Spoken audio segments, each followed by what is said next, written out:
প্রতি বছর হাজার হাজার বাংলাদেশি সুন্দর ভবিষ্যতের আশায় পাড়ি জমাচ্ছে স্বপ্নের দেশ ইতালিতে।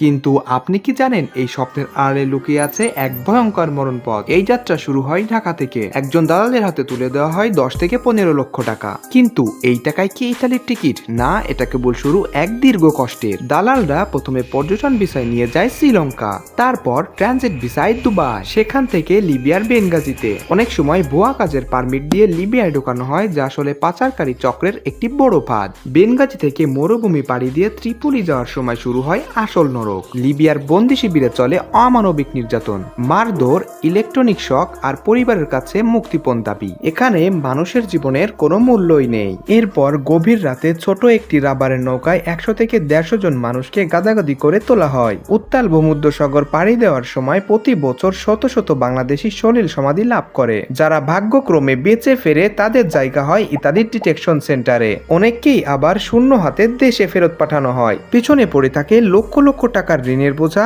আর স্বজন হারানোর আর্তনাদ। মনে রাখবেন, অবৈধ পথে ইতালির এই যাত্রা কোনো স্বপ্ন নয়, বরং নিশ্চিত মৃত্যুর পথ। সচেতন হন, আপনার পরিবারকে বাঁচান। দালালের খপ্পরে নিজের জীবন বিলিয়ে দিবেন না। আপনার পরিচিত কেউ কি এমন বিপদে পড়েছে? কমেন্টে জানান।